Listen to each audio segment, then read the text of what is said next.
एक शिकार को छुपने के लिए सबसे सुरक्षित स्थान है जंगल। उसी तरह एक रहस्य को अदल बदल करने के लिए सबसे ठीक जगह है भीड़। हर एक भीड़ में इंसानियत से लड़ने वाला एक अजनबी होगा।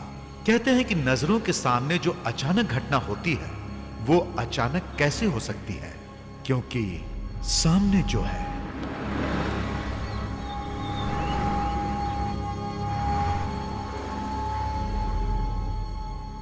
माँ पिक्चर देखने जाना है। माँ शाहरुख खान का नया पिक्चर आया है। माँ पैसे दो ना माँ। पहले ये चाय देकर आओ और उसके बाद पिक्चर के लिए जाना। हाँ, दिन भर पिक्चर पिक्चर।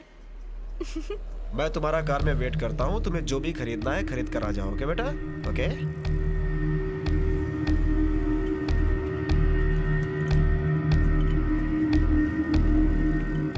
अच्छा भाई, कल मिलते हैं।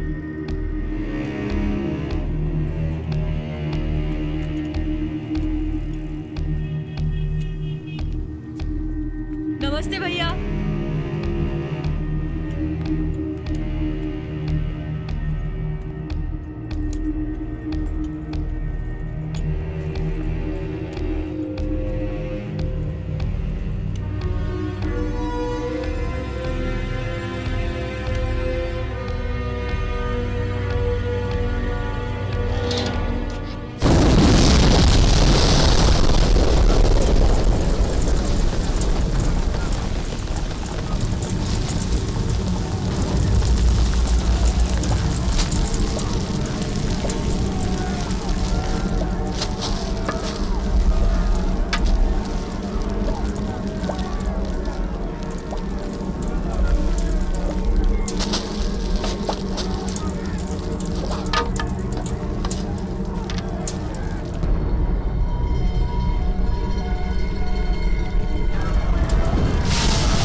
बॉम्ब ब्लास्ट में 50 से ज्यादा लोग मारे गए हैं। अभी अभी ये खबर आई है पुलिस हेडक्वार्टर से। तुरंत उस जगह को घेर लिया है और स्पेशल पुलिस स्क्वाड ने इन्वेस्टिगेशन शुरू कर दी है।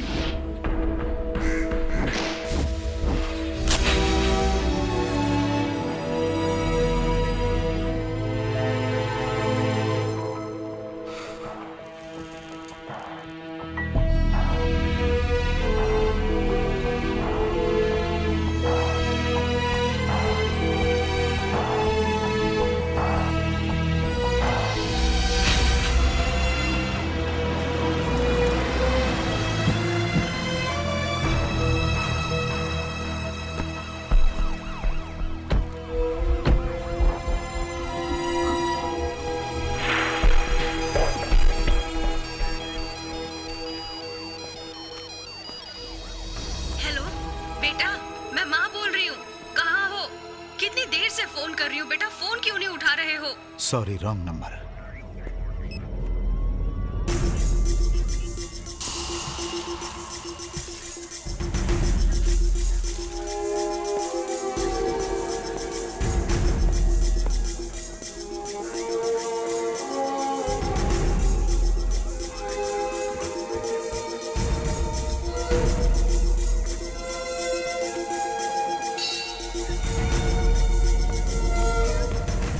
रास्कल, पुलिस की बात नहीं सुनेगा तू? अगर ये तेरा बाप होता तो क्या इसी तरह फोटो निकालता तू? इडियट! जाओ जाओ। Listen guys, please switch off your mobile phones. It is very important. घर परिवार सबको भूल जाओ, no personal distractions. Mumbai, Pune, Nashik के सभी पुलिस स्टेशन में इस बॉम्ब ब्लास्ट के बारे में सब कुछ फैक्स कर दो।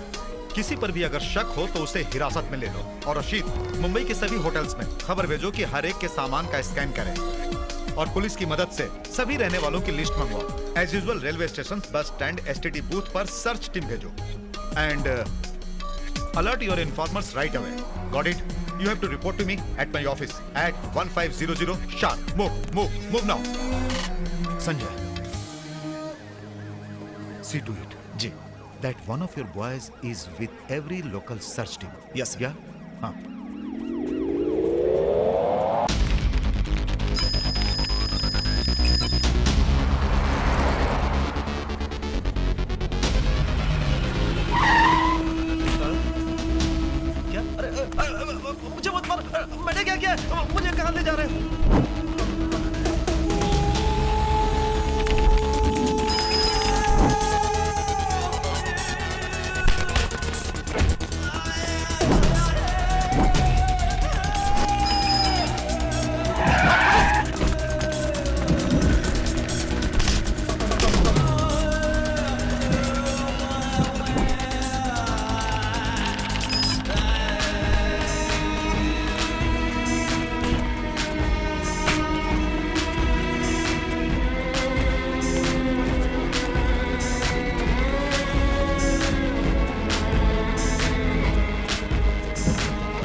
morning, sir. Good morning. Sir, this is the list we are able to find out and wait.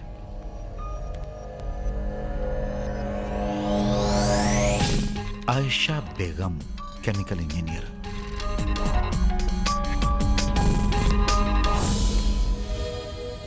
हमारी लिस्ट में जो भी सस्पेक्ट था हमने उन सबको अरेस्ट कर लिया है sir.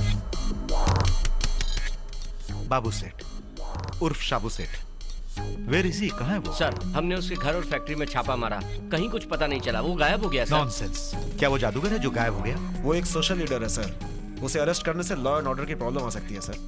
I don't want any excuses. कल सुबह मुझे वो यहाँ चाहिए। I want him here tomorrow. Got it? Sir.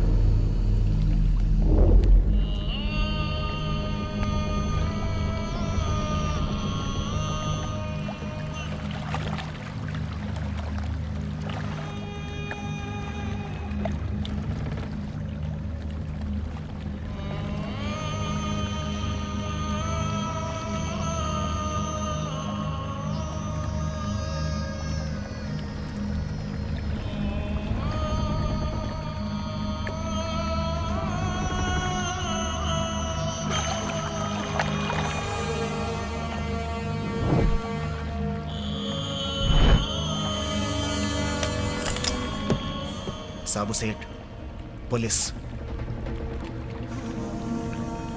क्यों सलीम, तुम डरते हो?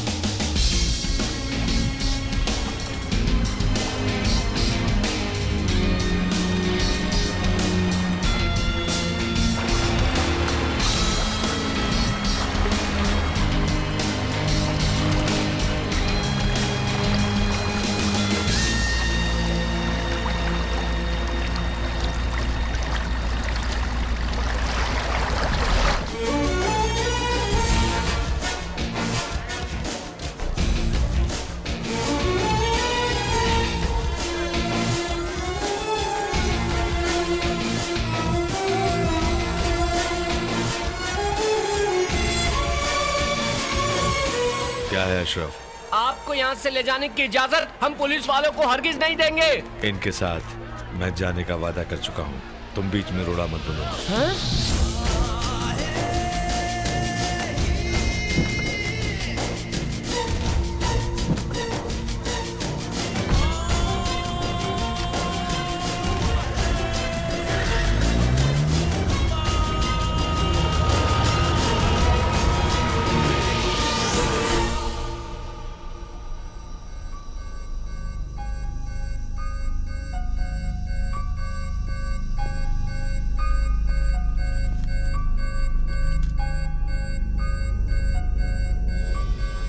बाबू सेठ उर्फ शाबू सेठ। जी हाँ। आप क्या काम करते हो? What's your profession? कई तरह के बिजनेस हैं। कहा ना बिजनेस करता हूँ। किस लिए अरेस्ट किया है तुम्हें जानते हो? जानता हूँ। वाई? क्योंकि मैं एक मुसलमान हूँ। तो फिर मैंने और मुस्लिम लोगों को अरेस्ट क्यों नहीं किया? तो इसका आपको अफसोस है क्या? ओह, इस बॉम्ब ब्लास्ट के साथ आपका संबंध है अगर मैं ऐसा कहूं तो? आप जो भी बोलते हैं कानून बन जाता है और फिर कल को वैसा ही कुछ होता है। सो यू मीन टू से इस बॉम्ब ब्लास्ट के साथ आपका कोई संबंध नहीं है? अगर मैं ऐसा ही बोलूंगा तो आप भरोसा करेंगे? Thank you.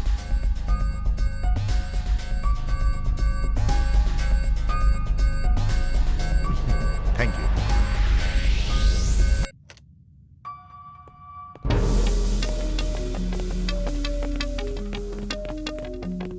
सर, या तो वो कौन है कोई नहीं जानता, या तो उसके बारे में कोई बताना नहीं चाहता। Let's see. हमारे पास उसके खिलाफ काफी सबूत हैं। जैसे भी होगा कोर्ट से रिमांड लेकर हम उसे जेल में डालेंगे। मुंबई, नासिक, पुणे में भी इसका असर होगा। हमारे लिए मुश्किल काम है, लॉट ऑफ प्रॉब्लम्स। हमारे लिए इतना इजी नहीं है, पर उनके लिए भी इतना आसान है।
एक आईएसडी कॉल करनी है। ओके। कितनी गर्मी है अंदर, एसी लगाना चाहिए ना। कितना हुआ? 85 रुपए हुए। 85 हो गया। आईएसडी के नाम पे लोगों को लूट रहे हो ना। देख लूंगा मैं तुमको। रेलवे गेट के पास आता है ना, वहीं टांग तोड़ूंगा मैं तेरी।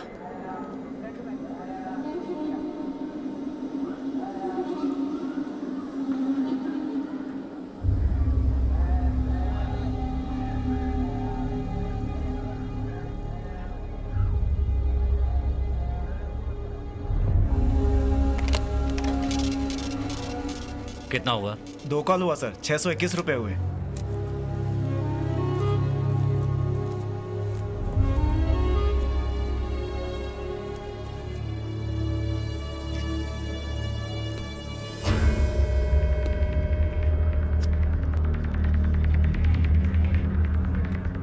हाँ? सर, आपका bag. Oh, thanks.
The accused has been remanded for 14 days for transaction of illicit money, hawala, punishable under Prohibition of Moneylenders Act, Section 3, 2002.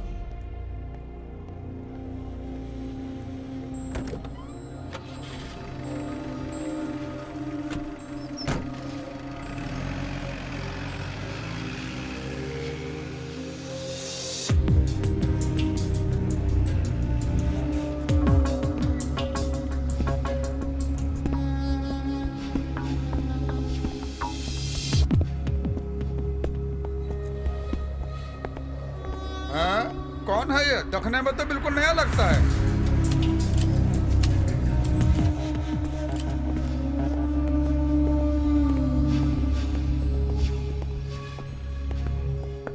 Sir हाँ अनवर, स्मगलिंग करते हो? वाह, तुम लोगों की वजह से ही देश बिक रहा है। चल चल अंदर चुपचाप रहने का, नहीं तो हाथ पैर तोड़ डालूंगा।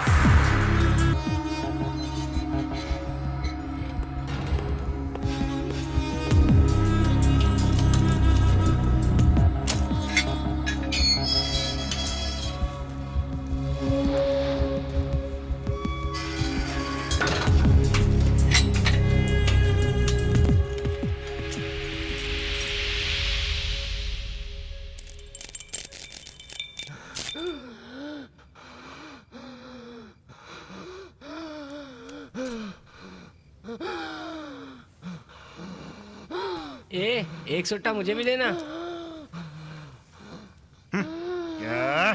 ए बुड्ढे, चुप करना, परेशान कर रहा है। एक दूंगा ऐसे ऊपर पहुंच जाएगा।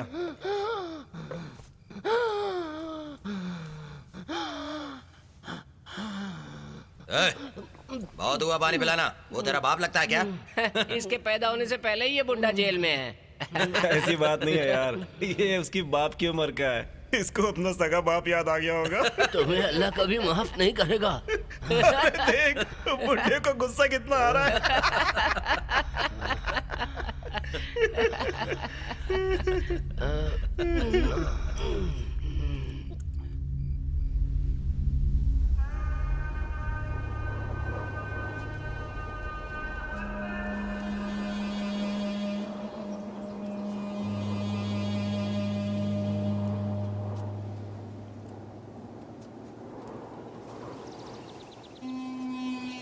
अल्लाह अकबर,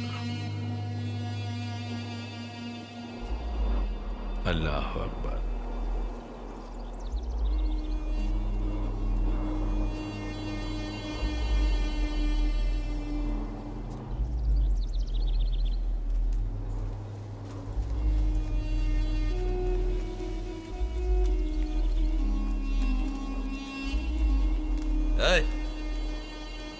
इधर आ। अरे तुझे ही बुला रहा हूं। भैया के लिए भी वही कर। क्या? जेल में आकर अगर तुम ये कहोगे कि मैं ये काम नहीं करूंगा तो ये बड़े शर्म की बात है। चलो मोहन दादा के लिए काम शुरू कर दो। नहीं, तुम्हें मालूम नहीं या करना ही नहीं चाहते? मैं नहीं करूंगा। क्या हो रहा भाई? वो क्या है सर, नए कैदी से परिचय कर रहे हैं। यहाँ महफिल मत जमाओ, अपने अपने सेल में जाओ। और सुनो, दोबारा इस तरह की हरकतें मत करना। चलो जाओ जाओ।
क्यों बे, तेरी माँ ने इस बाप का साथ देने के लिए तुझे इस जेल में भेजा है क्या?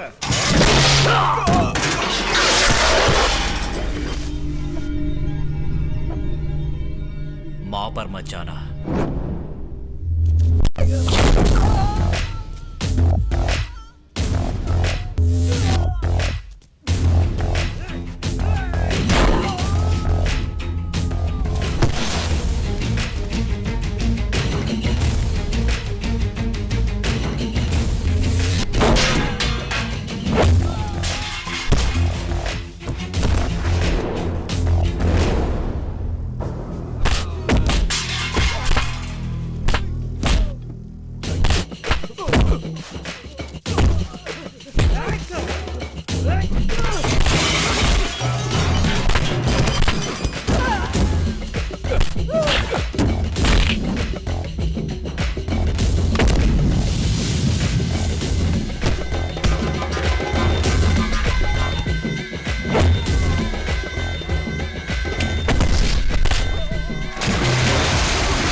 क्या हो रहा है? चलो चलो हटो, इधर भी हो जाओ, चलो चलो। अरे भीड़ में जाओ, चलो। आपस में लफड़ा मत करो, चलो हटो। ए, चल तुम भी चलो, चलो पीछे जाओ, हटो तुम लोग। चलो अपने अपने बैरक पे। क्या कर रहे हो? अरे मैंने कहा ना छोड़ो।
पुलिस की मार खा के तुझे मजा आया क्या?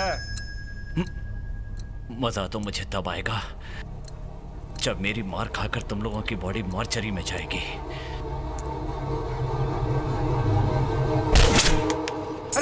क्या हुआ? क्या हुआ इसे? क्या हुआ? क्या हुआ? क्या हुआ? क्या हुआ? बोल बोल, क्या हुआ? क्या हुआ? क्या हुआ? अरे छोड़ना मत इसे। ऐ रुको, ऐ रुको, ऐ रुको।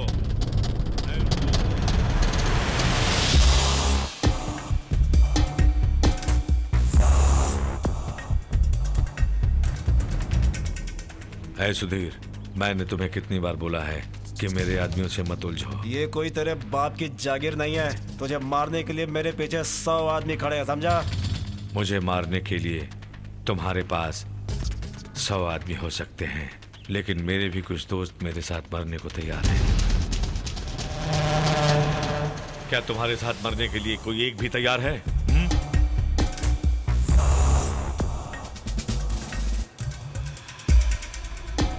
चलो।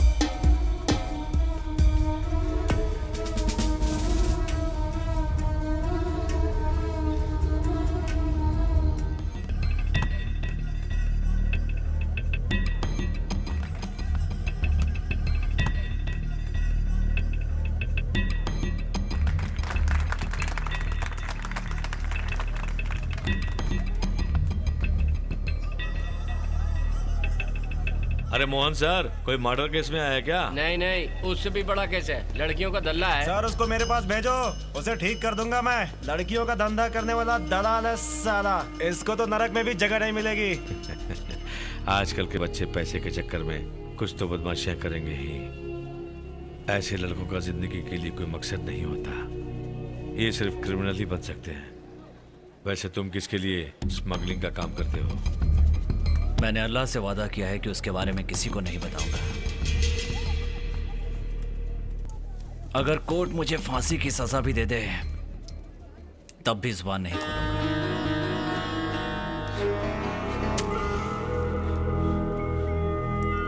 जिसके लिए तुम काम करते हो, क्या वो तुम्हें बेल दिलवाएगा?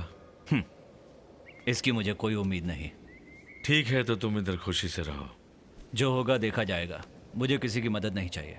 अनवर, जिसने तुम्हें मारा था वो वार्डन आ रहा है, सिगरेट फेंक दो। कोई प्रॉब्लम है? अरे नहीं, देखेगा तो वो सिगरेट मांग लेगा। एक नंबर का रिश्वतखोर है।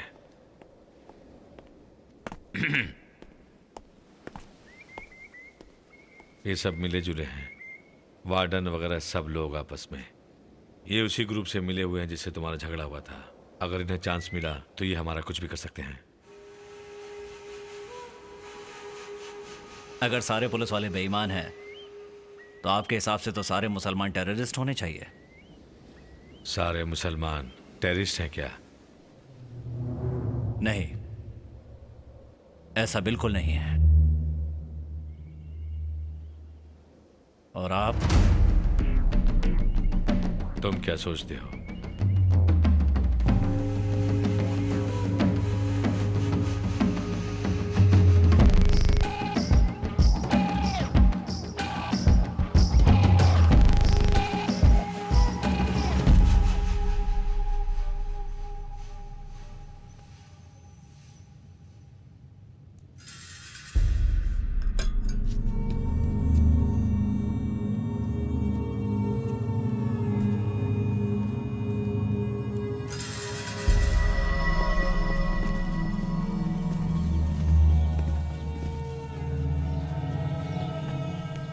देखा उसका जनाजा जा रहा है। अगर हमने एडजस्ट नहीं किया तो हमारा तुम्हारा सबका यही हाल होने वाला है। जब मैं महाराजा कॉलेज का स्टूडेंट था और फाइनल ईयर में पढ़ रहा था, उस समय मजहब के नाम पर दंगे हो रहे थे। मेरे और मेरी बहन के सामने पुलिस वालों ने मेरे पिताजी के टुकड़े टुकड़े कर दिए। वो हमेशा कुरान पढ़ा करते थे, अपने परिवार की देखभाल करते थे। पता नहीं पुलिस वालों ने उनके साथ ऐसा क्यों किया। कोर्ट में केस फाइल किया, कुछ नहीं हुआ। पुलिस वालों ने किसी को भी अरेस्ट नहीं किया। उसके बाद मैं वहां से दुबई चला। अरे वहाँ स्पेशल मीटिंग क्या हो रही है? इस जेल को बॉम्ब से उड़ाने की सोच रहे हैं। हाँ उड़ाओ उड़ाओ, मैं भी लंबी छुट्टी में जाऊंगा।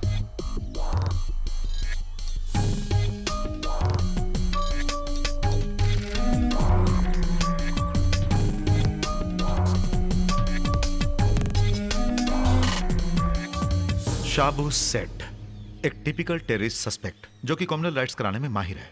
10-15 साल दुबई में रहने के बाद मुंबई आया है ये, वहां से करोड़पति बनकर। Fishing business, sea food export, real estate, सामूहिक सेवा, रिलीजियस पॉलिटिक्स वगैरह वगैरह सब में हाथ डाल के राजा बन गया है ये।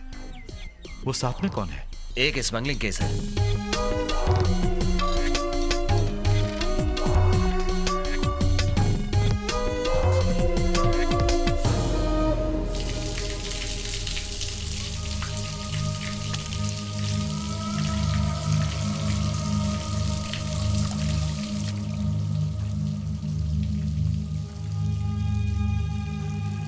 तुम्हारी बेल के लिए मैंने सारा इंतजाम कर दिया है। ये मत सोचना कि बाहर जाकर तुम्हें रहने के लिए कोई जगह नहीं है। तुम्हें लेने मेरा आदमी आएगा इंशाल्लाह। जब मैं बाहर निकलूंगा तुमसे जरूर मिलूंगा।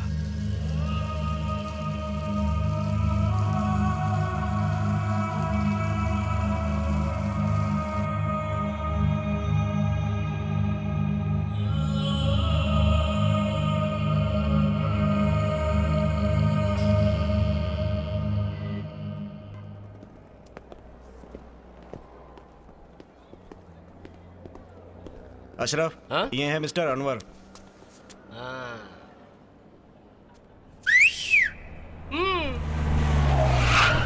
अरे ये कोर्ट है, तेरी कॉलोनी की गली ने की विसल मार रहा है। देखा, जज हथौड़ी मार सकता है, मैं सीटी भी नहीं मार सकता। क्या जमाना आ गया। क्या नाम बताया था भाई? अनवर। मैं अशरफ, शाबू सेठ का राइट हैंड। बहुत पुराना दोस्ती है। अब उनके बिना बाबू सेठ कोई काम नहीं करता। जेल में तो तुम्हें देखा नहीं। बहुत दिन से बुला रहा है, पर वो क्या है, लाइन नहीं मिला ना। पहुंच जाएगा जल्दी।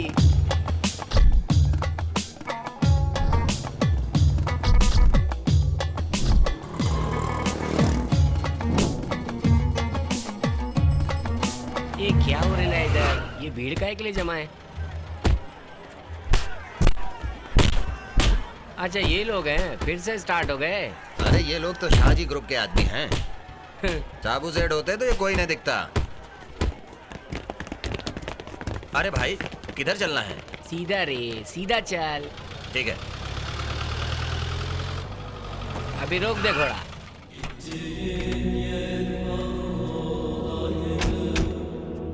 अपन दोपहर तक इधर ही रहेगा। उसके बाद मिलने का है तो दुकान पर आ जाने का। ठीक है? ठीक है भाई। लो आ गया। तुमने जो मोबाइल दिया था ना उसमें तो कैमरा तक भी नहीं है। 500 रुपए का मोबाइल में मिक्सी और फ्रिज भी चाहिए? 500 रुपए का मोबाइल से क्या पिक्चर बनाएगी? कैमरा चाहिए तेरे को है? जवानी में कैमरा पूछता तो ठीक है एमएमएस बनाएगी, अभी बुढ़ापे में कैमरा लेके क्या करेगी? आजकल की बुढ़े लोग भी ना पागल हो गए ले भाई। आओ ये खिड़की अगर खोलोगे ना तो स्विट्जरलैंड की जन्नत नजर आएगी। ध्यान से देखने से थोड़ा बहुत अमेरिका भी दिखेगा। क्या एरिया है कमाल का, पता है? लगता है बाहर का माहौल ठीक नहीं है, बाद में दिखाऊंगा। खैर आगे तुमको कोई भी चीज की जरूरत पड़े ना तो तुमको अशरफ को याद करने का, ठीक है? My mobile number is 9840622550। Okay अभी अपन चलता है। हाँ अरे बाप रे, लगता है बुढ़िया अभी तक नीचे ही बैठी है, किसी तरह बच के निकलना होगा। हाँ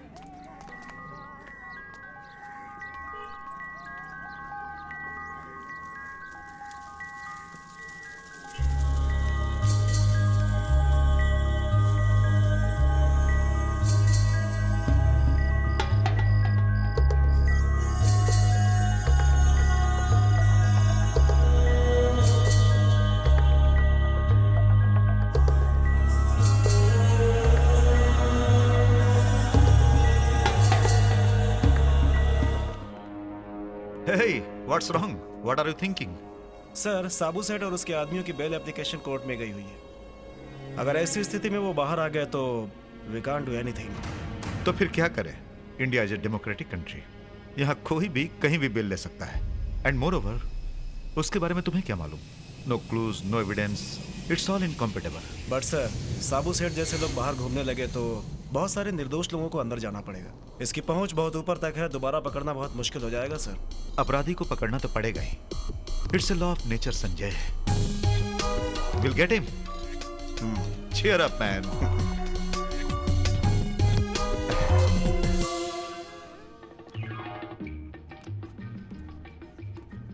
सिर्फ देखने से ही काम हो जाएगा क्या तुम्हारा? ठीक है मैं अपने हस्बैंड को बुलाती हूँ। हेलो अशरफ, हाँ सलाम वालेकुम। वालेकुम अस्सलाम। क्या हो रहा है उधर? क्या हुआ शाबू सेठ? उधर क्या परेशानी है? वो साजी के लोग हैं ना वो। उन लोगों ने फिर शुरू कर दिया। आप इधर नहीं हो ना, इसलिए वो लोग दादागिरी कर रहे हैं यहाँ पर आकर। अनवर है उधर? हाँ है ना इधर ही, वो चाय पी रहा है। उसे फोन हाँ शाबू सेठ, शाबू सेठ। अस्सलाम वालेकुम। वालेकुम सलाम। तुम्हें जगह पसंद आई? मुझे ठीक लगी। कोई प्रॉब्लम है? वहाँ माना हुआ एक गुंडा गैंग प्रॉब्लम कर रहा है। सऊदी से लौटा हुआ साजी का गैंग है। गांजा वगैरह पीकर हमेशा लोगों को परेशान करते हैं। 1 सप्ताह में मेरी बेल हो जाएगी, आके सब संभाल लूंगा। तब तक क्या इंतजार करना पड़ेगा?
यहाँ शाजी कौन है?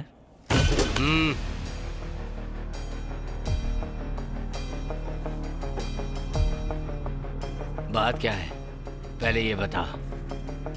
वो सब कुछ मैं शाजी को ही बताऊंगा।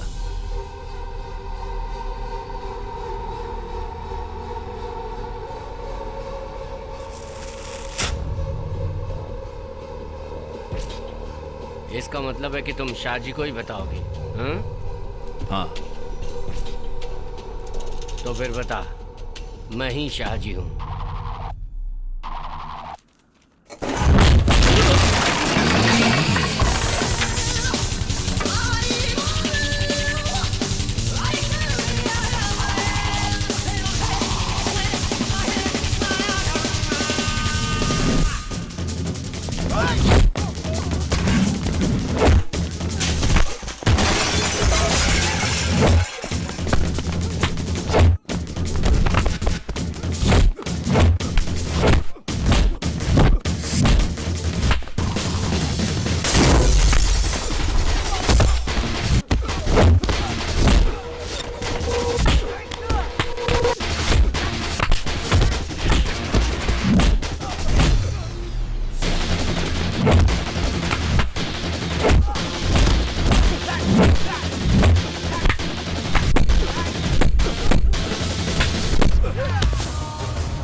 अपने आदमियों के साथ इस जगह से तुरंत दफा हो जाओ। और आज के बाद तुम या तुम्हारे आदमी कभी यहां पर दिखाई दिए ना, तो तुम में से कोई भी जिंदा नहीं बचेगा।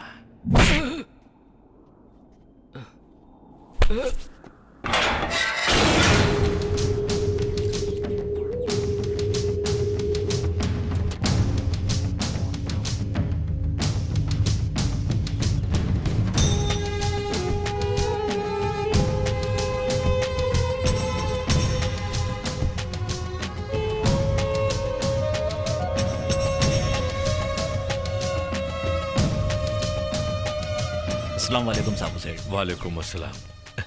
साजी और उसके आदमियों को हॉस्पिटल पहुंचा दिया अरे गया। सिर्फ इतना ही नहीं भाई, उनका तो पूरा परिवार ही हॉस्पिटल में आ बसा है।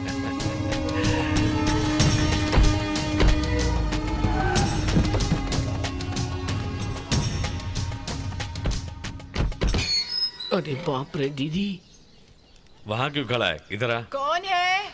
आपसे मिलने कोई जेल से आए हैं। क्या कहा? जेल जाना तुम्हें बुरी बात लगती है?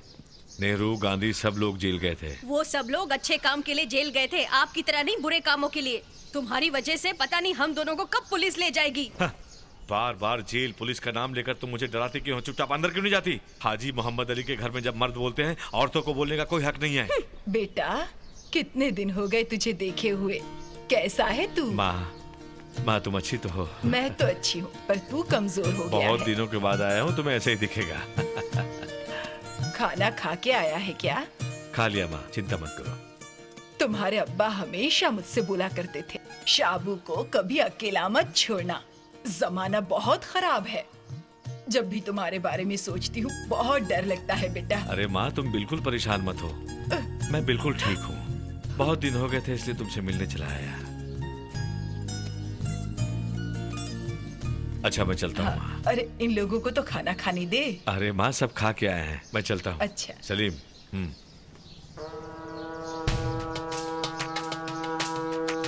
गाड़ी स्टार्ट करो।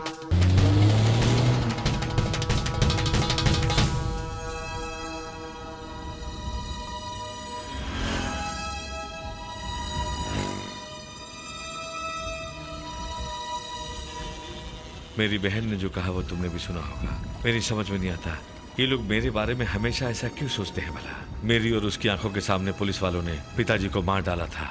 वो सोचती है ये सब किस्मत का खेल है। किस्मत का खेल। मजहब के नाम पर पुलिस वाले मुसलमानों का खात्मा कर रही है, ये मुसलमानों की बदकिस्मती है। पुलिस की ये ज्यादती आखिर कब तक सहते रहेंगे। उनके जैसे 4 बार खाना खा के टीवी देखते हुए एक अच्छा मुसलमान मैं हरगिज नहीं बन सकता। मैंने बहुत सोच समझ के ये फैसला लिया है अनवर कि ये गलत नहीं है। जेल में तुमने एक की मदद की थी ना, लेकिन यहाँ जो कुछ भी हो रहा है उसके बारे में भी सोच के देखो कि तुम क्या कर सकते हो। 5 वक्त की नमाज पढ़ने वाले और रोजा रखने वाले एक सच्चे मुसलमान हो ना तुम। तुमने अपनों के लिए क्या किया? अगर अल्लाह तुमसे पूछे तो अल्लाह को क्या जवाब दोगे कि तुमने स्मगलिंग किया? कभी तुमने सोचा है इसके बारे में? बोलो अनवर, अगर तुम एक सच्चे मुसलमान हो तो माथे पर नमाज के निशान को पुलिस की गोली भी कुछ नहीं कर सकती। अपने भाइयों के लिए जान देने वाला ही सच्चा मुसलमान कहलाता है। अगर सच्चे दिल से तुम अपना फर्ज निभाओगे तो पुलिस की गोली भी तुम्हारा कुछ नहीं बिगाड़ पाएगी।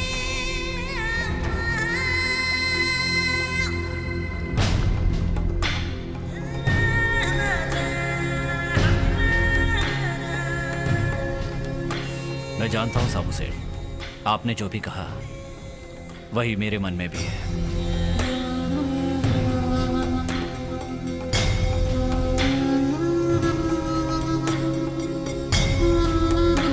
मेरे साथ रहना है तो ये तुम अपने पास रखो, नहीं तो तुम अपने रास्ते खुशी खुशी जा सकते हो।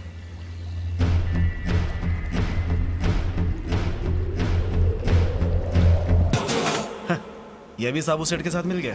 शेर शेर से मिलता है, नदी नदी में जाकर मिलती है। ये शाबू सेठ हमेशा नए नए प्लान बनाता है। इस पर पूरी निगरानी रखो। They should feel the itch. इन लोगों को डर महसूस होना चाहिए। Let's go.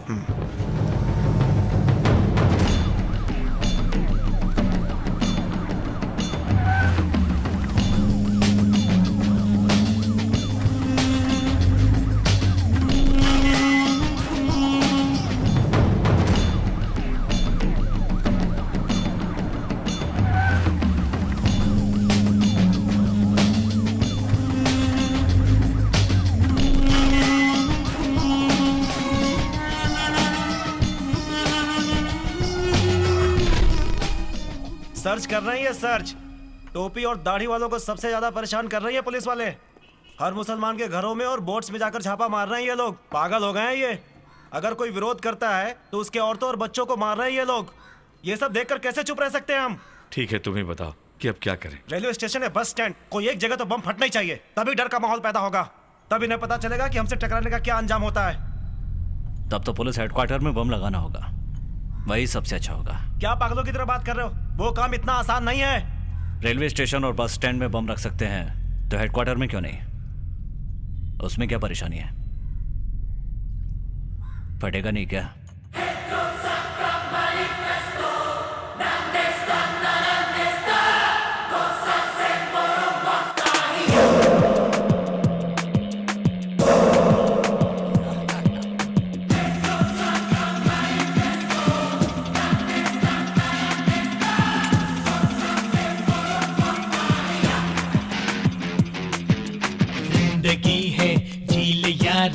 आगे बढ़ जा, जीना मरना सब यही है, डरना क्या है। Sir cable repair. जिंदगी है। सर केबल वाला है, भेज दो। जाओ जाओ। जीना मरना सब यही है, डरना क्या है। तूफान से भी आगे बढ़ के मंजिल तो अपनी ही है। बना ले ओ मेरे ओ यारा दिलदारा।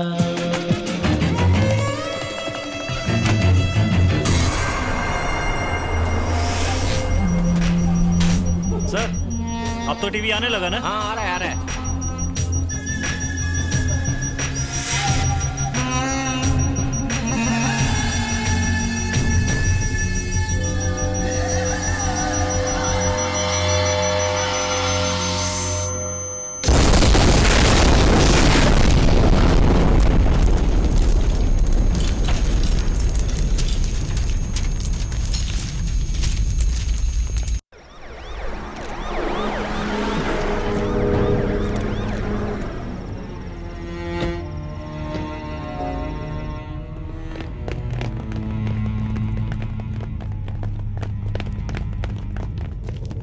Anyway, it is not tool bomb. इस ब्लास्ट में आरडीएक्स का इस्तेमाल नहीं किया गया है सर। आरडीएक्स का इस्तेमाल तबाही के लिए किया जाता है, पर यह सिर्फ दहशत फैलाने के इरादे से किया गया है।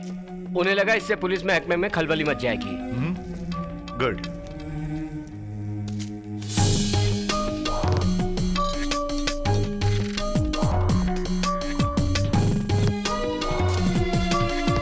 कमिश्नर साहब ने फोन करके आगाह कर दिया था, इसलिए यहाँ पर कोई बड़ा नुकसान नहीं हुआ sir.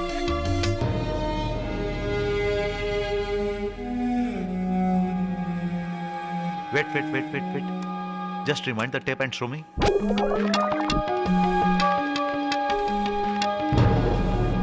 Anything wrong, Mr. Michael? Nothing. The lady there. She reminds me a story of back. Thanks.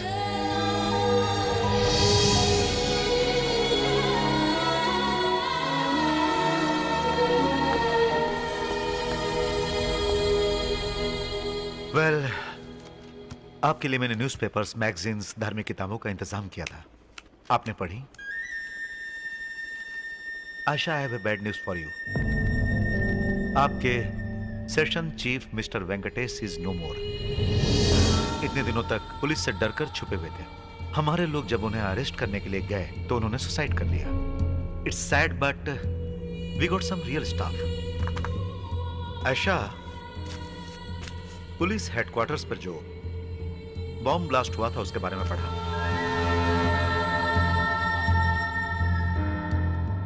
Can I ask you a personal question? Are you, अब मैं आपसे कैसे कहूं, ऊपर वाले को मानती है ना आप? इसका जवाब देना जरूरी नहीं समझती।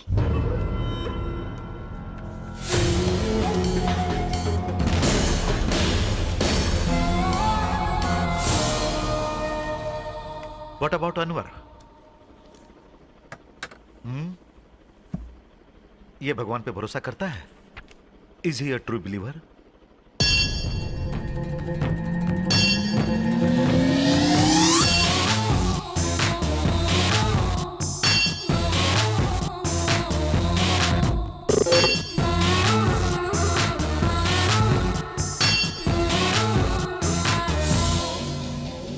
सलाम वालेकुम। वालेकुम अस्सलाम।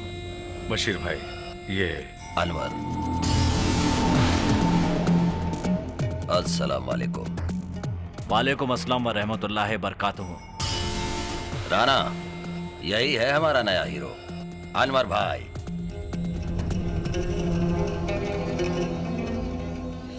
बैठिए शाबू से।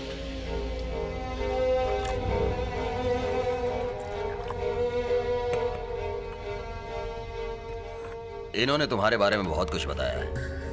पुलिस हेडक्वार्टर्स में जो ब्लास्ट किया है वो एक सच्चा मुसलमान ही कर सकता है, जो अल्लाह ताला पर भरोसा रखता है, और वो तुमने कर दिखाया। जिंदगी और मौत की जो परवाह नहीं करता, वही जज्बा तुम में है। तुम हमारे बहुत काम आ सकते हो, बड़े अजीज हो। पुलिस बहुत अलर्ट हो गई है। हमें बहुत ही होशियारी से अपने काम करने होंगे। एक एक ब्लास्ट पावरफुल होने चाहिए, ताकि सरकार और जनता पूरी तरह से कांप उठनी चाहिए। इससे जानते हो क्या होगा? सरकार पर प्रेशर ज्यादा बढ़ेगा और पुलिस हमेशा की तरह निर्दोष मुसलमानों को अंदर डाल देगी और हमारा फायदा होगा। एक एक निर्दोष की जिंदगी एक एक ब्लास्ट का रूप लेती जाएगी। यही हमारा मकसद और इसी के लिए हम सब काम करेंगे।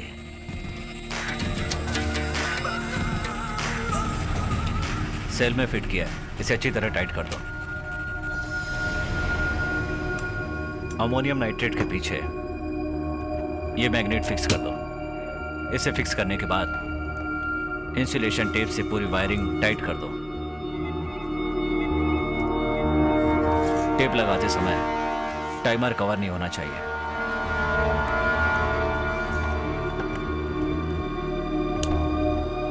ये तो मैंने कर दिया है, लेकिन टारगेट किसे और कैसे करना है ये तुम्हें कोई नहीं समझा सकता। वो तुम्हें खुद ही करना होगा। हम मानते हैं तुम लोग इस लायक हो, इसलिए वहां जाकर इसे लगाना है, फिर टाइमर ऑन करना है। टारगेट के आसपास किसी लोहे पर इसका मैग्नेट चिपका देना है।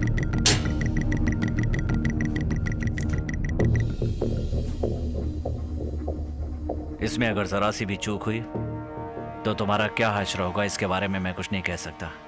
समझ गए ना?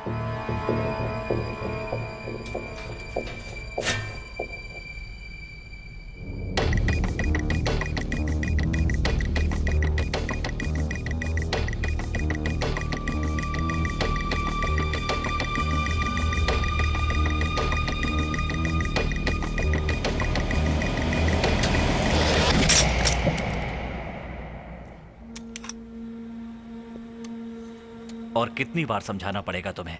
इतनी बार समझाने के बाद भी समझ में नहीं आया? ये इस काम के लायक नहीं है साबू सेठ। ये घबराहट में बम यहीं कहीं गिरा देगा और हम सब के सब लोग मारे जाएंगे। तुम उसे ठीक से समझा दो, वो कर लेगा काम। कुछ ऐसा करके दिखाओ कि उसकी समझ में आ जाए। समझे?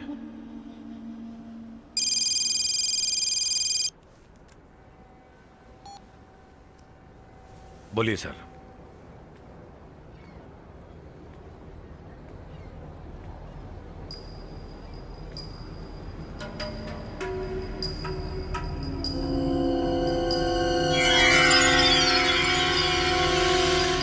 मुझे नहीं मालूम वो कौन है। Okay sir.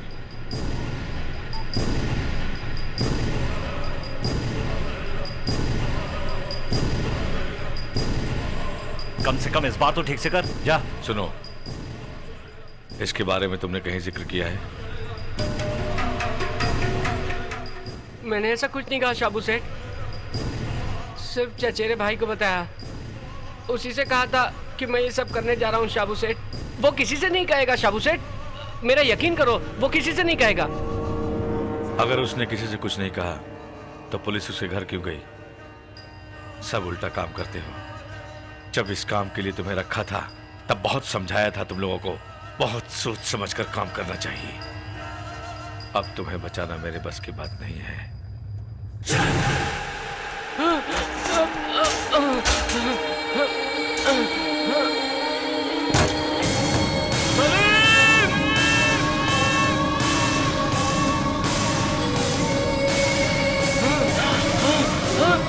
सलीम नहीं, सलीम नहीं।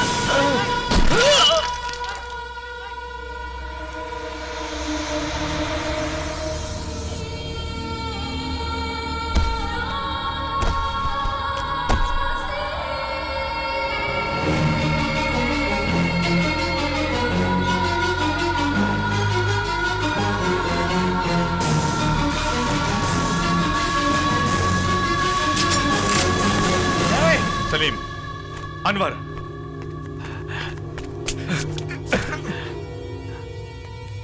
साबू सेठ, वो हमें से ही एक था। उसने गलती से ऐसा कर दिया था। उसे पुलिस ढूंढ रही थी। अगर वो पकड़ा जाता तो पुलिस का अगला टारगेट तुम या हम होते। उसे रोकने का और कोई रास्ता नहीं था, इसीलिए उसे मारना पड़ा। मैंने तो तुम्हें पहले ही ये बात बता दी थी कि उससे ये काम नहीं होगा। अब आगे जो कुछ भी करना है वो सिर्फ मुझे ही करना है। नहीं अनवर, पुलिस को सारी इंफॉर्मेशन मिल गई है। उनको भले ही फोन पर इंफॉर्मेशन मिल गई है, इससे कोई फर्क नहीं पड़ता। मैं अपने मकसद में कामयाब होकर रहूंगा, ये मेरा आपसे वादा रहा।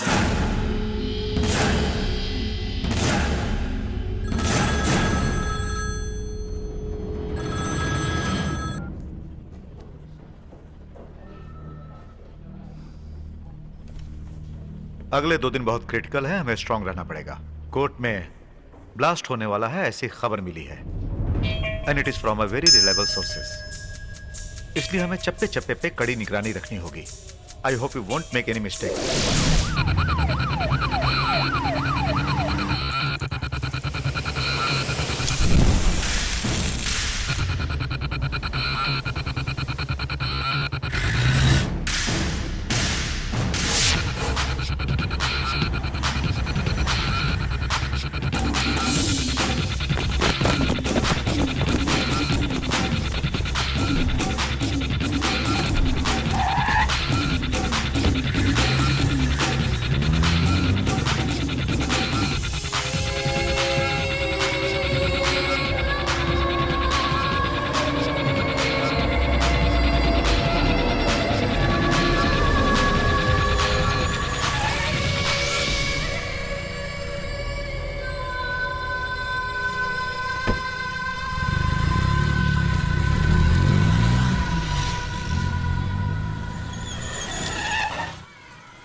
सिटी में हुए बॉम्ब ब्लास्ट में 10 आदमियों को चोट लगी और 4 आदमी मारे गए।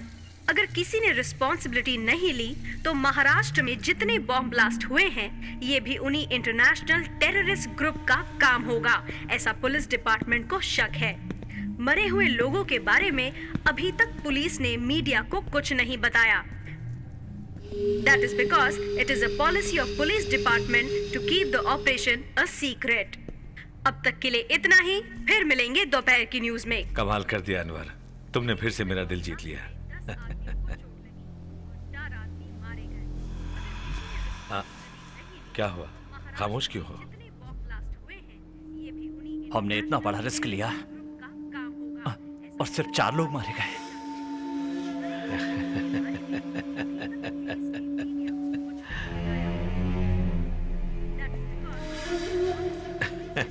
आ मेरे साथ। कितने लोग मर गए उसका गम नहीं है, लेकिन मरने वालों के बारे में सुनकर जो जिंदा हैं वो बहुत डर गए हैं। इसी दहशत के जरिए हमें अपना मकसद पूरा करना है। हम आगे जो कुछ भी करेंगे सोच समझ कर करेंगे। इसके लिए तुम हमेशा मेरे साथ रहोगे। कोयम्बटूर में जो बॉम्ब ब्लास्ट हुआ था वो अब तक पूरे देश का सबसे बड़ा ऑपरेशन था।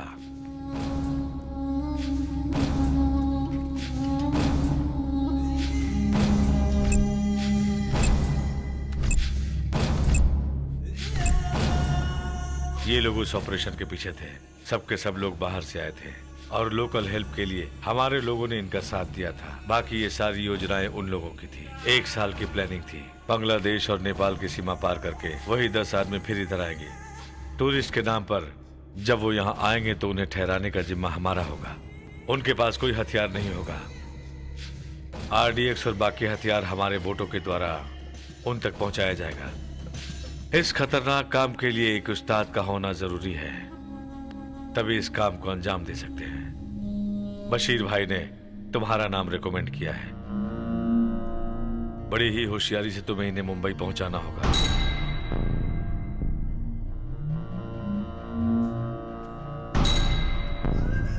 कोयम्बटूर ब्लास्ट के बारे में तुमने सुना होगा लेकिन देखा नहीं होगा। देखो,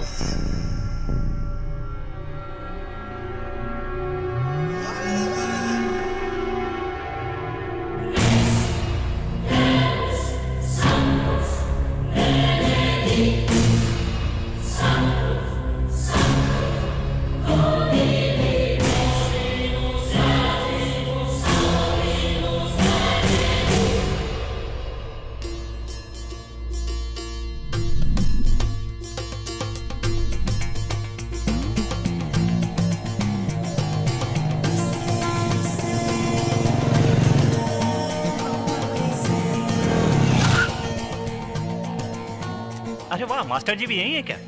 तुम कब आए अनवर? हाँ भैया, 2-3 दिन हो गए। तो हमारे शहर में ट्रांसफर ले सकते हो ना? गवर्नमेंट सर्विस थोड़ी है कि ट्रांसफर मिलेगा। खाना खाए कि नहीं? हाँ, पेट भर के खाया है मैंने। अच्छा, फिर मिलेंगे। ओके भैया बाइक की चाबी देना, मास्टर जी को छोड़ के आता हूँ। जल्दी आ जाऊंगा। ओके मास्टर जी। ओके बेटा। अरे बशीर, ये बच्चे इस रसोई घर में क्या कर रहे हैं? अस्सलाम वालेकुम। वालेकुम अस्सलाम। अम्मा। हाँ? अरे तू आ गया? देखो माँ, फिर कोई बाहर जाने का काम मत बताना। 4-5 बार बाहर होकर आया हूँ। आजकल तो ये सारे काम फोन पर हो जाते हैं और आप कह रहे हैं कि मैं चिकन शॉप पर जाकर अच्छे से देख के परख कर लेकर आऊँ। अरे दुल्हन का बड़ा भाई हूँ मैं, यहाँ पर रहकर काम संभालना चाहिए और आप मुझे फालतू के काम करने के लिए बाहर भेज रही हैं। अरे आज तक तूने अपनी बहन के लिए अपने हाथों कुछ किया है क्या? तुम्हारे दोस्तों को भी तुम्हारे अब्बा ने ही दावत दी है। अमेरिका से तू यहाँ तक आया है अपनी बहन की शादी के लिए ना, तो थोड़ी भाग दौड़ तो कर ले। एक लौती बहन है तेरी, समझ रहा है ना तू? थोड़ा काम करेगा तो अपने रिश्तेदार तुझे देख भी लेंगे और तेरी पहचान भी बढ़ेगी। अम्मा, तुम्हारी ये फालतू बातें मुझे अच्छी नहीं लगती। चल हट। अब मैं बाहर का काम नहीं करना चाहता। मैंने सोच लिया है कि टैक्सी की तरह इधर उधर जाना बंद। अनवर सुनो, बेटा शंकर पांडे बस स्टैंड पे इंतजार कर रहे हैं, उनको लेकर आ जाओ। अब्बा, विजय मास्टर को ड्रॉप करने के लिए मैंने जमाल को बाइक की चाबी दी है। वैसे जिन्हें आप लाने की बात कर रहे हैं वो तो कितनी बार इस घर में आ चुके हैं। कोई बात नहीं बेटा, कार है, तुम कार से जा सकते हो ना। चले जाओ बेटा। कुछ कहिए ना। अजी सुनिए, उस काम के लिए किसी और को भेज दीजिए ना। ये अपनी बहन की शादी में आ रहा है, इसे यहीं रहने दीजिए। ऐसे कहो ना मेरी प्यारी अम्मी।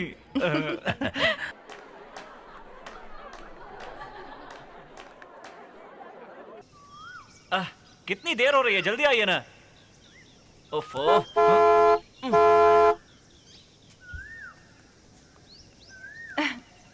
आंटी, मैं चलती हूँ अंकल।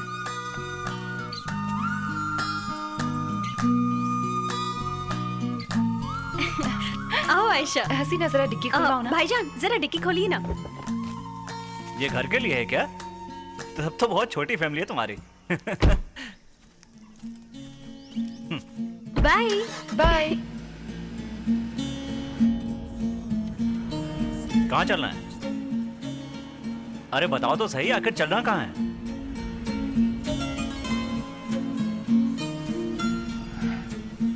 हेलो, बोलो ना कहाँ जाना है?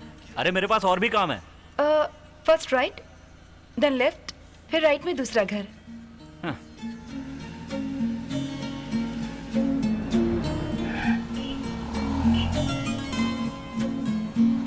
यहाँ?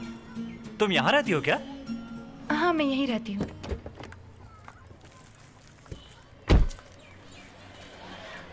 आइए, अंदर आइए। यहाँ मैं हेल्प कर दूं क्या? Thank you.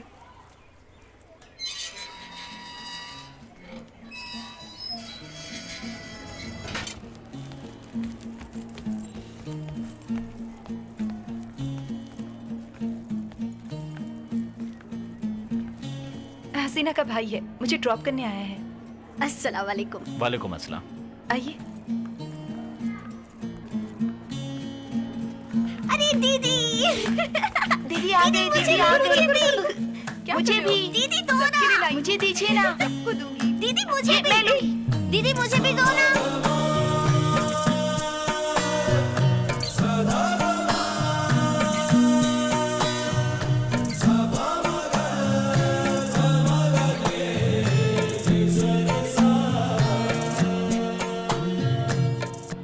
यही मेरा घर, यही मेरा सब कुछ है। मैं यहीं पली बड़ी हूँ। हसीना को सब मालूम है, हम दोनों एक ही कॉलेज में पढ़ते थे। आजकल मैं कोयम्बतूर में एक केमिकल फैक्ट्री में काम करती हूँ और वहीं हॉस्टल में रहती हूँ। हसीना ने कई बार कहा कि मैं आपके घर में रहूँ, पर जब भी मैं यहाँ आती हूँ मुझे यहीं रहना अच्छा लगता है। ओके, फिर मिलते हैं। मुझे ड्रॉप करने के लिए थैंक्स। बाय। बाय।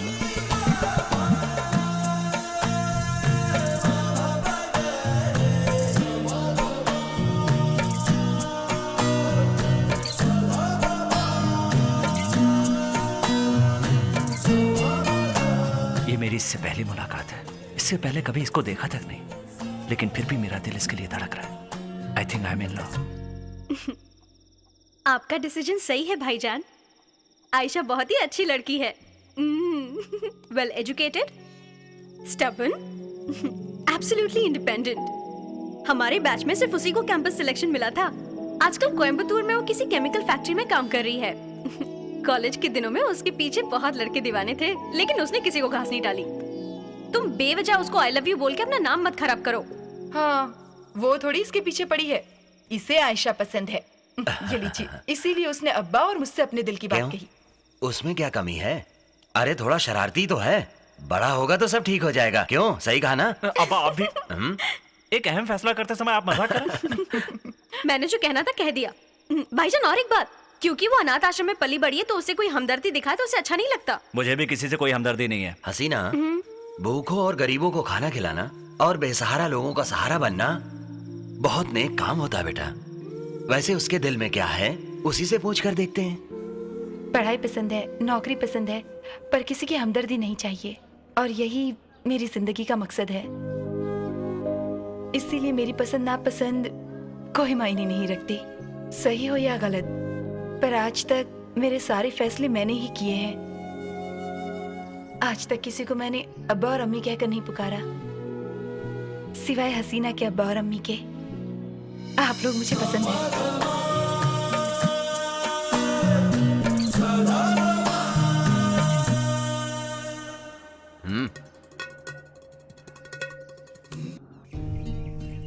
अहमद साहब के घर में जश्न का माहौल था। बेटी के निकाह के बाद उन्होंने बेटे का निकाह करने का फैसला किया था। वो मेरी जिंदगी का सबसे हसीन लम्हा था। निकाह होने में अभी 1 हफ्ता बाकी था और मैं आयशा को छोड़ने के लिए कोयम्बटूर गया था। Okay bye. बाय। आयशा को उसके ऑफिस में ड्रॉप करने के बाद हसीना की शादी की ड्रेस खरीदने के लिए हम लोग कोयम्बटूर के एक शोरूम में गए।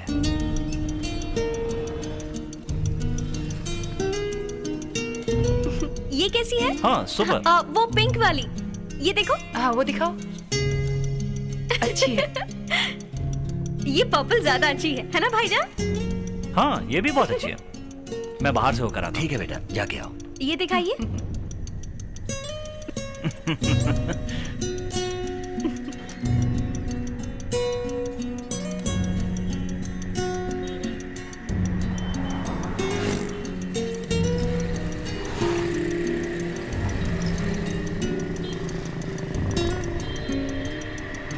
एक सिगरेट देना।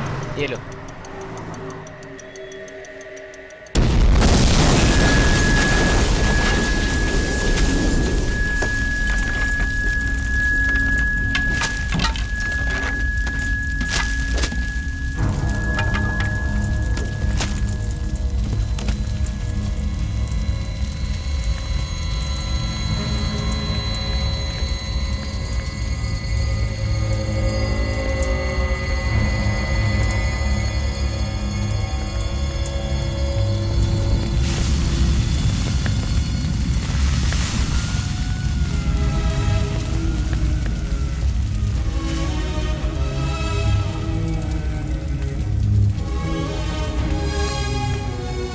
मेरी हंसती खेलती जिंदगी इस हादसे से एकदम बदल गई। जिन्हें मैं सबसे ज्यादा प्यार करता था, अब्बा, अम्मी और मेरी प्यारी बहन, सबने मेरी आंखों के सामने दम तोड़ दिया।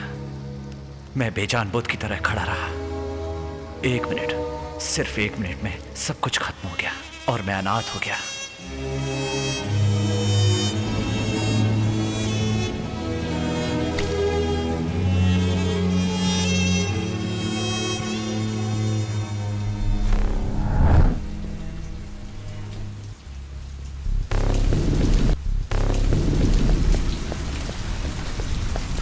सलाम भाई।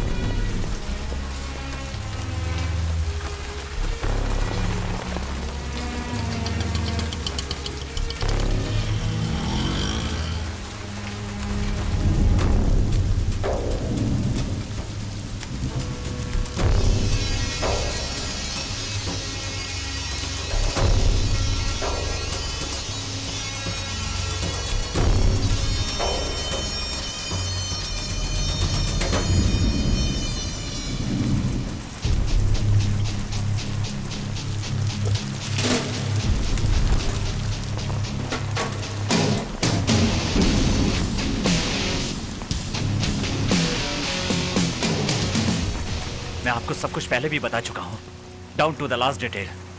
कब, कहां, कैसे, क्यों, फिर भी ब्लास्ट में 4 आदमी क्यों मारे गए? आपने मुझे भी ऐसे हालात में फंसा दिया। 4 लोगों की मौत आपके लिए मामूली बात हो सकती है, लेकिन मेरे लिए बिल्कुल नहीं। जिस तरह एक सच्चा मुसलमान दिन में 5 बार नमाज पढ़ता है, वैसे ही मैं भी 5 वक्त का नमाजी हूं। फिर भी मेरे साथ ऐसा क्यों हुआ? 1 मिनट, जस्ट अ मिनट। जो वादा तुमने मुझसे किया था उसे तुमने पूरा नहीं किया। मैंने आपको वक्त पर खबरें दी थी, इसके बावजूद आप लोगों ने सही समय पर एक्शन क्यों नहीं लिया? वो 4 लोग कैसे मारे गए? आपको बताना पड़ेगा।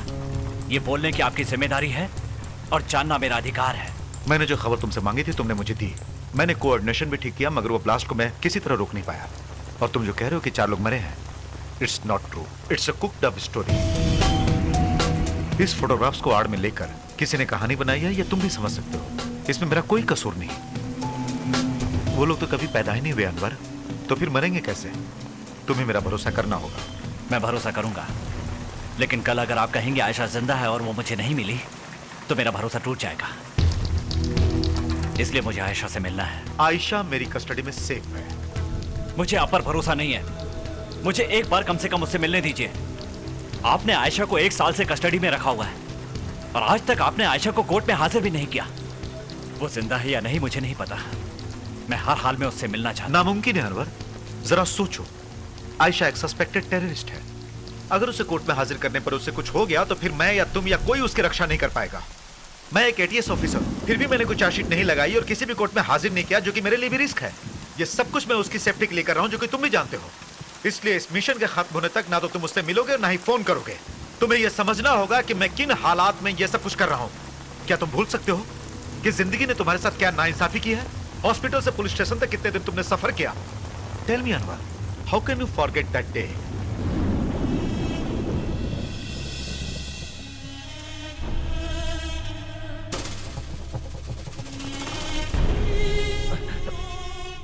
सर, मैं 3 घंटे से पुलिस स्टेशन में खड़ा हूं।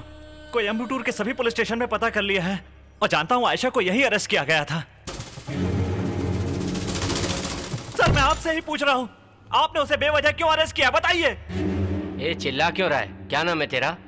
सर, मेरा नाम अनवर अहमद है। मेरी पूरी फैमिली ब्लास्ट में। अनवर अहमद नाम से ही आतंकवादी लगता है तू। तेरी इतनी हिम्मत कि तू थाने में आके हल्ला मचा रहा है। सर, इज्जत से बात कीजिए। मुझे इज्जत सिखा रहा है? तेरी इतनी हिम्मत कि एक पुलिस वाले के गिरबान पे हाथ डालता है? अभी बताता हूँ इसका अंजाम क्या होगा। ऐसा ही। उसे मेरे पास भेजो।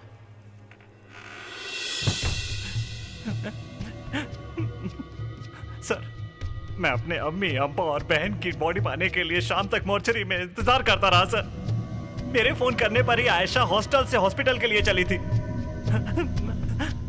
सर, आप उसका फोन चेक कर लीजिए। उसके फोन में लास्ट कॉल मेरी ही होगी। अनवर, तुम्हारी हालत देखकर मुझे तरस आ रहा है, लेकिन तुम जो फेस कर रहे हो वो तुम्हारी प्रॉब्लम है। मुझे तो चाहिए सिर्फ गवाह और एविडेंस। जो तुम्हारे साथ हुआ वो किसी और के साथ ना हो, इसीलिए हम यहाँ हैं। सर, मेरी बहन की बेस्ट फ्रेंड थी आयशा। हम दोनों का निकाह भी फिक्स हो गया था। मेरी फैमिली के साथ ही वो कोयम्बटूर आई थी। तो आप ही बताइए सर, उस ब्लास्ट के साथ उसका संबंध कैसे हो सकता है? Have you lost it? Ayesha जिस फैक्ट्री में काम करती थी, बॉम्ब ब्लास्ट के केमिकल्स वहीं से आए थे। उसका बॉस आजकल कहाँ है कुछ पता नहीं। You know, कोयम्बटूर ब्लास्ट में जो इस्तेमाल हुआ है वो पूरा केमिकल्स आयशा के सिग्नेचर से बाहर आया है। I have enough proof। और क्या चाहिए तुम्हें? सर न जाने ऐसे कितने गेट पास पर वो रोज साइन करती है। यही तो उसका काम है। इसके लिए उस पर कैसे शक कर सकते हैं? How can you bloody make her suspect? उसे बेगुनाह साबित करने के लिए Do you have proof? उसे मिलना है कहने से काम नहीं चलेगा। सच साबित होने तक तुम्हें इंतजार करना होगा, वरना तुम जाकर पता करो कि इस ब्लास्ट के पीछे कौन कौन लोग हैं। तुम्हारे साथ अत्याचार हुआ है ना, गो एंड प्रूव इट। उसके बाद मैं आयशा को छोड़ दूंगा। बेवजह रोने से कुछ नहीं होगा। अब मैं नहीं रोऊंगा, कभी नहीं रोऊंगा। रोने से कोई फायदा नहीं होगा। प्रूफ करके दिखाऊंगा। हाँ, मैं प्रूफ लेकर आऊंगा, लेकिन कैसे? मेरे पास कोई पावर, कोई अधिकार नहीं है। एक मामूली आदमी हूं मैं सर। किन हालातों से गुजर रहा हूं मैं ही जानता हूं। मेरी अम्मी, अब्बू, बहन, अपना प्यार सब कुछ खो चुका हूं।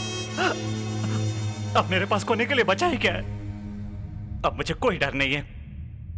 छोड़ूंगा नहीं, किसी को भी नहीं छोड़ूंगा। इसके पीछे जिसका भी हाथ होगा उसे इस दुनिया में जीने का कोई अधिकार नहीं है। उसी के लिए अल्लाह ने मुझे जिंदा रखा है। जब मैं उनसे ये कह रहा था तो मुझे नहीं पता था कि आगे क्या होने वाला है। उनका फैसला क्या होगा ये भी नहीं जानता था। क्या, क्यों, कैसे ये तो नहीं जानता, लेकिन लाखों लोगों की जिंदगी बचाने के लिए मैं अपने मकसद पर निकल पड़ा। तब डीआईजी माइकल ने मेरी हिफाजत के लिए मुझे एक हथियार भी दिया। मैं नहीं जानता था कि उस हथियार का इस्तेमाल मैं कब और कैसे करूंगा। मेरे दिमाग में एक ही बात चल रही थी कि निर्दोष लोगों की जान कैसे बचाऊं। यस, मैंने ही उसे तैयार किया था। शाबू स्टेट को खत्म करने के लिए एक human bomb. Anwar, intelligent, motivated, एक जख्मी शेर। हकीकत में कहूं तो he was a perfect human bomb. अम्मी, अब्बा और बहन को खोने के बाद सिर्फ आयशा ही बची थी और उसे छुड़वाने के लिए मेरे पास सिर्फ यही एक रास्ता बचा था। मुझे स्मगलर बनाकर पुलिस हेडक्वार्टर में बम ब्लास्ट करवाने और बाकी कारनामे करवाने के पीछे माइकल स्टेलिन का ही हाथ था। उन्हीं की बदौलत मैं जेल जाकर साबू सेठ का खास आदमी बना। मैं जिन लोगों को ढूंढ रहा था उन लोगों के साबू सेठ के साथ गहरे रिश्ते थे। तब मुझे लगने लगा कि मैं अपने मकसद के करीब पहुंच रहा हूं। सिर्फ एक बार मुझे आयशा से मिलवा दीजिए सर। मेहरबानी करके नामुमकिन मत बोलना।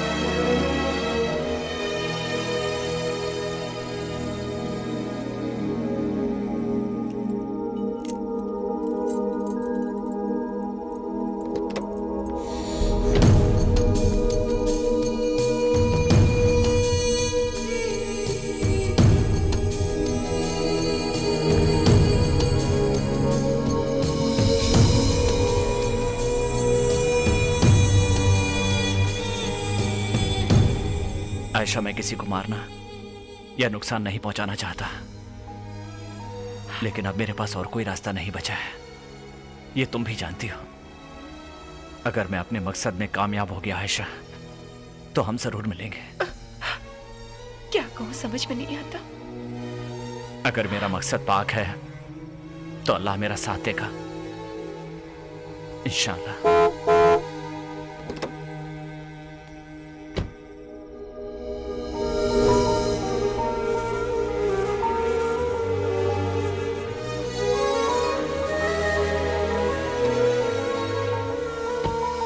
Thank you sir. अगले 3 दिन के अंदर अंदर उन लोगों तक पहुंच जाऊंगा। कोयम्बटूर ब्लास्ट में जिन लोगों का हाथ था वो लोग यहां आ रहे हैं। एंड देन मुंबई अगला टारगेट है। किसी के हाथ में पिस्तौल नहीं होगी, कोई हथियार नहीं होगा। हथियार और बॉम्ब ब्लास्ट का सामान वगैरह एक दूसरी बोट में मुंबई ले जाने की जिम्मेदारी मुझे सौंपी गई है। ओके, सब लोग कब कैसे कहां ठहरेंगे ये तो मुझे बता देना, उसके बाद तुम्हारा काम खत्म हो जाएगा। उनके बारे में सारी डिटेल्स इसके अंदर है।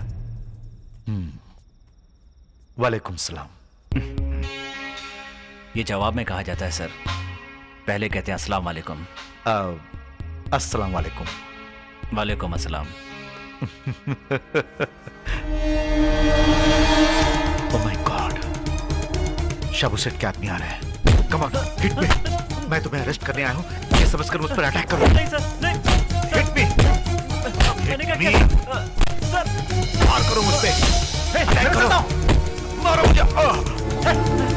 सलीम, सलीम जाओ। सलीम, सलीम।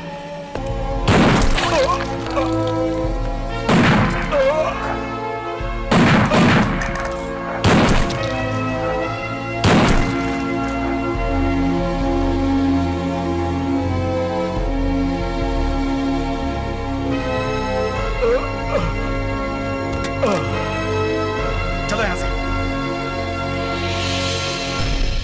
चलो अनवर, चलो जल्दी चलो, जल्दी जल्दी।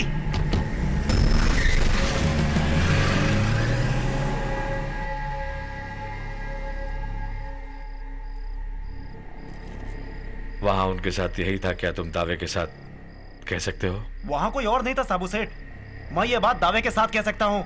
उसका अकेला आना हमारे लिए फायदेमंद साबित हो गया सेठ। 4 गोलियां मैंने उसके सिरे में धड़ाधड़ उतार दी, वहीं पे ढेर हो गया। ठीक है, तुम जाओ, संभल कर रहना। कल वो यहां पहुंच जाएंगे, इसलिए तुम अकेले बाहर कहीं मत जाना, समझ गए?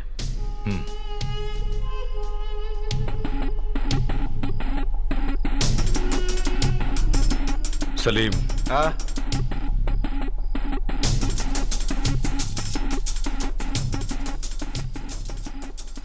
अनवर पर हमेशा नजर रखो।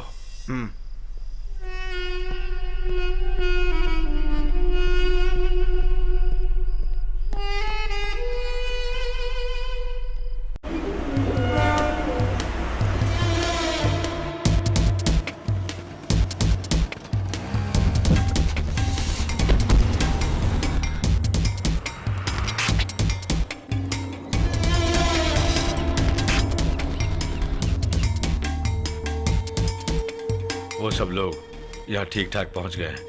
8 लोगों को रिसीव किया है, लेकिन 2 लोगों को छुपा कर रख दिया है।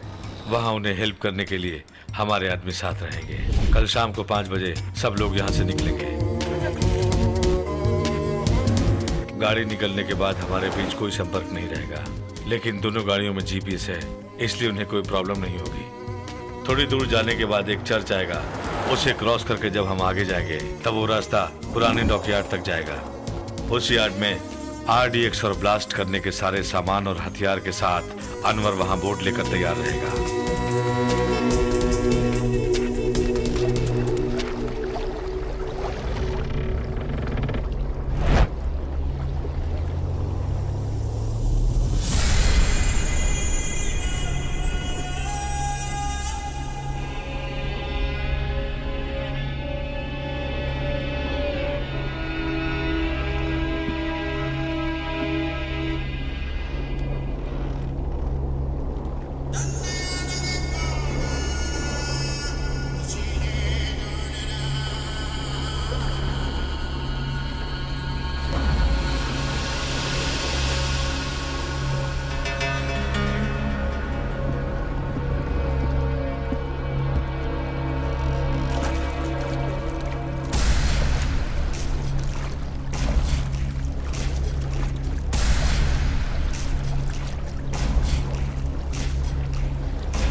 अनवर।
अनवर,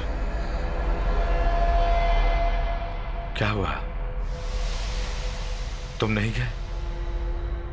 वो सब लोग कहाँ हैं? वो सब चले गए, मैं नहीं गया। क्यों नहीं गए?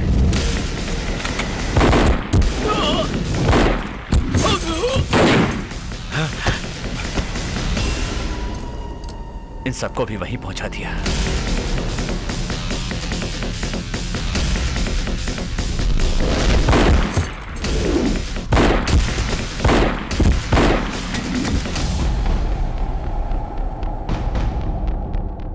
तुम्हारे लिए भी वहां थोड़ी जगह बाकी है शाबू सेठ, तुम्हें भी वहां जाना पड़ेगा। तुमने सिर्फ मुझे ही नहीं, मुझ पर भरोसा करने वाले सभी को धोखा दिया। सच्चा मुसलमान तुम्हें कभी माफ नहीं करेगा। तुम्हारा भरोसा गलत साबित हुआ शाबू सेठ, क्योंकि तुम्हारे सामने एक सच्चा मुसलमान यानी मैं खड़ा हूं। इस्लाम के नाम पर हमारे प्यारे देश को बर्बाद कर रहे हो तुम लोग। तुम्हारे जैसे लोगों के कारण कितने निर्दोष लोग मारे जा रहे हैं, चाहे वो हिंदू हो या मुसलमान। अपने अम्मी, अब्बा और बहन की मौत को मैं अभी तक भुला नहीं पाया। उन लोगों ने क्या गुनाह किया था? कोयम्बटूर ब्लास्ट का जश्न तुम लोगों ने बहुत जोरदार मनाया होगा, लेकिन इस हादसे में इस्लाम का सही मतलब बताने वाले मेरे अब्बा। गरीबों और भूखों को खाना खिलाना, बेसहारा लोगों का सहारा बनना ही नेक काम है। मेरी अम्मी जान जिसे मैं सबसे ज्यादा चाहता था, और मेरी बहन जिसकी अभी शादी होने वाली थी, उन सच्चे मुसलमानों को तुमने ऐसी मौत मारा कि बेचारों को कफन तक नसीब नहीं हुआ।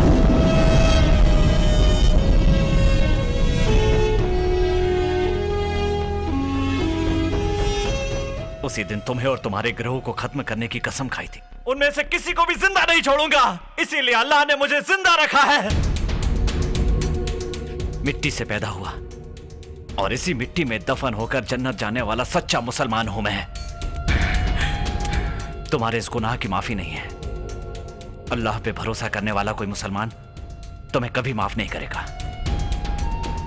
तुम हार गए शाबू सेठ।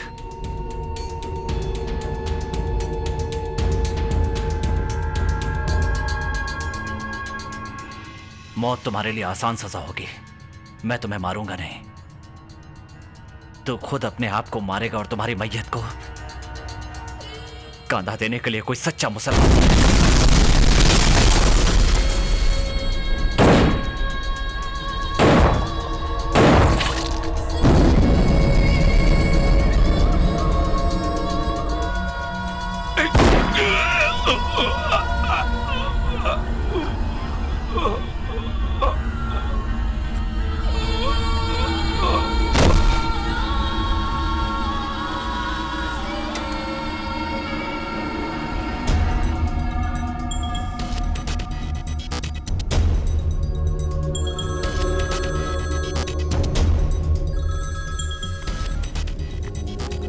हेलो, मैं अनवर।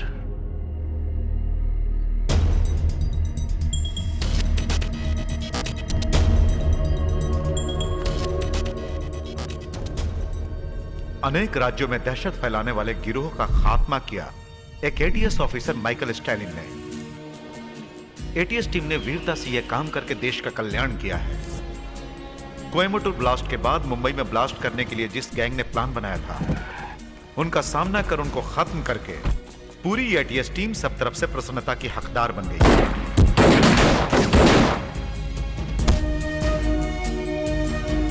परंतु उन आतंकवादियों से लड़ते हुए एटीएस चीफ माइकल स्टैलिन मनीमारन शहीद हो गए। उन्हें मरणोपरांत राष्ट्रपति मेडल से सम्मानित किया गया है। कोयम्बटूर ब्लास्ट के पीछे जो लोग थे उन सब का पता चल गया है, इसलिए आयशा को रिलीज किया गया। इन सब देशद्रोहियों से लड़ने वाले जांबाज हिंदुस्तानी का कहीं कोई जिक्र नहीं किया गया।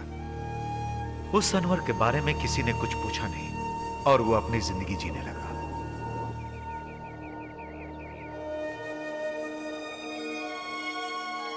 आज तुम क्लास लेने नहीं जाओगे? आजकल छुट्टी